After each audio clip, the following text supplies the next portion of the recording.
السلام علیکم سامعین څنګه چې تاسو ته مونږ ویلو چې مونږ مچۍ ټاپ ته روان یو د بډګرام ټول نه ښکلې علاقه ډسټرکټ بډګرام کې ډېرې ښکلې علاقې دي په هغې کې مونږ سره څنګه چې مچۍ ټاپ مشهور دی دغه شانتې چوړ ویلي یا ګلی میدان په هغې کې نن مونږ راغلي یو مچۍ ټاپ ته تاسو ته هغه ښیو چې مچۍ ټاپ څومره ښکلی ځای دی دلته څومره خلک د اختر ورځې دي هلې ځلې هم شروع دي دې کې د کرکټ میچونه هم سټارټ دي سره سره به ټول تاسو ته ښایو دی کې څومره چې ښکلا ده د دې علاقې د ډسټرکټ بډګرام د کې پي کې او د پاکستان ټول نه خوبصورت ترین علاقو کې شامل دي نو د دې حوالې سره نننی ویلاګ چې دی کې مونږ چې څومره علاقه ده په دې کې څومره خلک راغلي د هغو نه انټرویو به هم کوو د دې علاقې حوالې سره د دې ځای خلکو حوالې سره او د دې ځای ماحول حوالې سره چې دا ماحول ترتیب سره دی یعنی پرامن د علاقه یا نه د ټوریزم دپاره یا د دې حوالې سره نور چې څومره کسان دلته راځي یا دلته خپل د ژوند نه مزې اخیستلو لپاره راځي نو هغې حوالې سره مختلف کسان نه چې د انټرویو اخلو هغو نه به تپوس کوو د دې علاقې حوالې سره او دې سره سره چې څومره نور د دې ځای هلې ځلې دي او خاص کر د اختر په ورځو کې چې دلته کوم ټورنمنټ سټارټ دی د کرکټ ټورنمنټ حوالې سره د دې نه دې طرف ته مونږ چې کوم دې وخت کې کرکټ ګراوند دی گیم هلته سټارټ دی نو هلته به هم تپوسونه کوو د خلکو نه او دې سره سره خواوشا چې نور څومره کسان دي د هغو نه به هم تپوسونه کوو نو راځئ چې دې ویلاګ کې تر مخکې ته لاړ شو جی ناظرین څنګه چې تاسو ته مونږ وایو چې مونږ ویلاګ سټارټ کړی دی دې وخت کې مونږ ایکسپلور بډګرام یا کے پی نوټس یوټیوب چینل باندې دا ویډیوګانې اپلوډ کېږي دې سره سره مونږ بډګرام ایکسپلور کوو نو دې وخت کې مونږ د بډګرام انتهایي ښکلې علاقې یعنی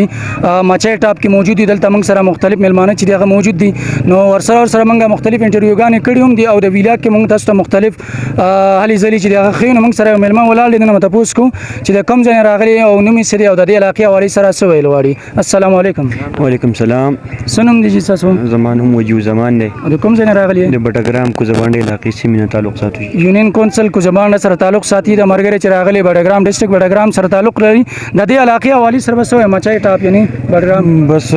دا خو ډېره ښایسته علاقه ده ټورست دپاره ښه زبردست ځای دی او دا موږ خو دا نن د اختر غټ اختر ورځ ده کزن مزن ټول را یوځې شي وو موږ رالو او چکر را ولګوو دغې ته مچۍ سر ته رالو ټاپ ته نو زه خو فسټ ټایم مې دی او ډېره ښایسته علاقه ده او هوا هم ډېره زیاته یخه ده موسم هم ډېر ښه دی او خلک یې هم ښه دی ماشاءالله ډېره ښه علاقه او د دې علاقې ته په تګ منتې به څه وایي یعنې د دې د لارې او د دې حوالې سره کامه باله نه به څه درخواست کوئ نو بس دا خو د هر ځای څه پازیټیو او نیګیټیو وي که نه یو خو دا ده چې روډ لږه مسله شته نو پکار دا ده چې کې پي خاص کر کې ټوریزم باندې ډېر زیات فوکس دی نو بډګرام کې هم څه ځایونه منېدو کوشش کوي چې هغه مطلب دا د ډیولپ کوي ځایونه نو زما خو دا خواست دی چې دې ته روډ جوړ شي مطلب نیمه لار سمه ده خو نیمه لار چې کوم دغه ډېره زیاته دشواره ده راتلو کې ډېر زیات تکلیف وي نور چې بره سړی راشي کله بیا دا ګراوند او دا ګرین یو ګورو سړی بیا هغه کړاو مړاو سړي نار څه هیر شي ډېره ښایسته علاقه ده ماشاءالله او د دې نه علاوه د پاکستان یا د پاکستان نه بهر چې څومره ټوریزم پروموټ کولو والي هغو ته به څه وینا کول غواړئ بس سر دا خو ډېر زیات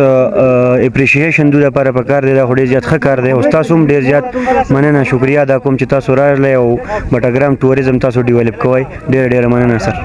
ډېره مهرباني جی ناظرین څنګه چې تاسو ته مونږ ویلي چې په دې ویلاګ کې مونږ مختلف کسانو نه تپوسونه کوو د دې علاقې حوالې سره د امن حوالې سره یعنې پرامن علاقه ده نو د دې حوالې سره مختلف تپوسونه کوو جی السلام علیکم وعلیکم السلام څه نوم دی جي ستاسو زما نوم امیر شهزاد دی د کوم ځای سره تعلق لرئ بډګرام تعلق بډګرام کې کومې سیمې سره تعلق ساتئ ویلیج کونسل دړیا سره تعلق ساتم او د دې ځای په حوالې سره به څه وینا کول غواړئ یعنې دا علاقه څنګه ده د خلکو د راتګ دپاره ماشاءالله علاقه خو ډېره ښایسته ده نو زه لکه ډېر ځایونو ته تللی یم خو خاص دا ځای ته ډېر خوښ شو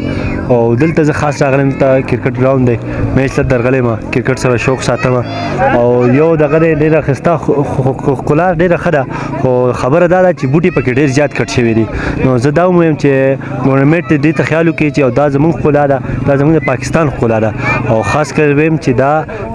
کوم سرکاري خلک دي چې دوی خپل کار ښه وکړي که روډ دی که بوټي دی او که ګرون نه دي نو دلته ښه لکه پارک جوړېدی شي دلته ښه ځایونه جوړېدی شي